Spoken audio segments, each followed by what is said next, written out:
નમસ્કાર દર્શક મિત્રો, મિત ગુજરાત ન્યૂઝમાં આપનું હાર્દિક સ્વાગત છે। કુદરતી મોત નથી એવી આશંકા સાથે મૃતદેહ બહાર કાઢવામાં આવ્યો હતો। મૃતકની પત્નીએ જ તેના પુરુષ મિત્રની મદદ લઈને ગળું દબાવીને હત્યા કરી હતી। જાણવા જોગ આધારે પોસ્ટમોર્ટમ કરાવ્યા બાદ હત્યા કરાઈ હોવાનું સામે આવ્યું હતું। મૃતક યુવકના પત્ની અને તેના પુરુષ મિત્રએ ઘટનાને અંજામ આપ્યો હતો। પત્નીએ રાત્રે ઊંઘની દવા દૂધમાં ભેળવીને મૃતકને બેભાન કરી તેના પુરુષ મિત્રએ ગળું દબાવીને હત્યા કરી હતી।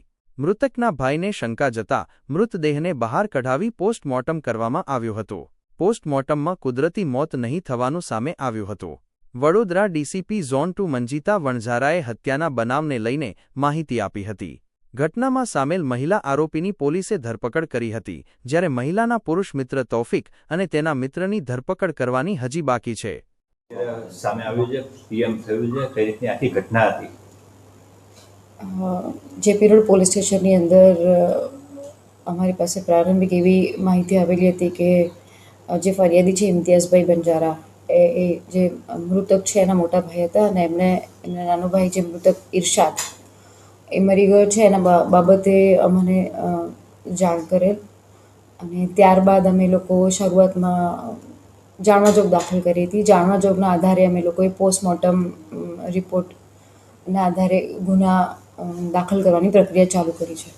પોસ્ટમોર્ટમ રિપોર્ટમાં શું સામે આવ્યું છે? ભાઈનું મૃત્યુ થવાનું પાછળનું મુખ્ય કારણ શું આવ્યું છે? પરિવારજનોને એટલે કે આ જે મૃતક છે ઇરશાદ એના મોટા ભાઈને શંકા ગયેલી કે એનો નાનો ભાઈ છે જે મૃતક એ 30-32 વર્ષની ઉંમરનો છે અને એવું એને શારીરિક કોઈ તકલીફ નહોતી, તો અચાનક આવું હાર્ટ એટેકનું મૃત્યુ કેવી રીતે થયું તે બાબતે શંકા ઉપજાવતા એણે એની પત્નીની એટલે કે જે મૃતક છે એની વાઈફ ગુલબાનો એનું વર્તન પણ જોતાં શંકા જતાં એને મોટા ભાઈએ અમારી પાસે આવીને આ અંગે જાણ કરી કે આ મૃત્યુ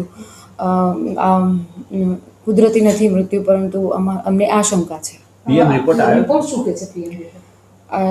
આ બાબતે શરૂઆતમાં કાર્યવાહીમાં પોલીસે જાણવાજોગ દાખલ કરી હતી। એના આધારે પછી એસડીએમ અને મામલતદાર રૂબરૂ આ જે કબ્રસ્તાન હતો એની અંદરથી એને આ મૃતદેહ કાઢવામાં આવેલો હતો। મૃતદેહ કાઢી અને પેનલ ડૉક્ટર દ્વારા આનું પીએમ થયેલું। પીએમમાં આનું મૃત્યુ કુદરતી મૃત્યુ નથી એવી રીતના જાણકારી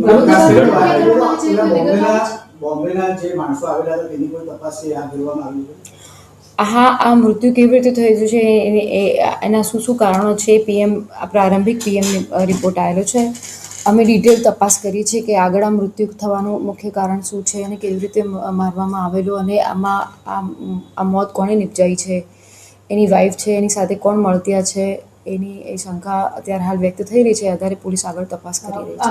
મૃતકની પત્નીની અત્યારે પ્રારંભિક પૂછપરછની અંદર એને કબૂલ્યું છે ખરું કે?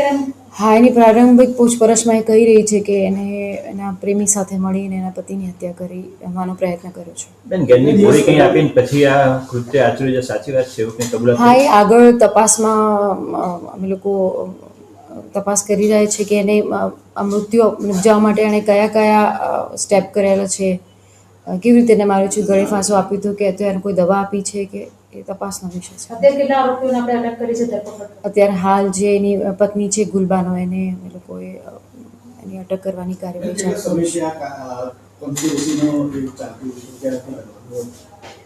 સૌથી પહેલાં તો અમારી પાસે જાણવા જોગાયેલી હતી કે અમારો જે ભાઈ છે એ કુદરતી મૃત્યુ નથી થયું, અમને આશંકા છે। એના આધારે મેં જાણવા જોગની તપાસ ચાલુ કરેલી છે। બ્યુરો રિપોર્ટ, મિત ગુજરાત ન્યૂઝ, વડોદરા।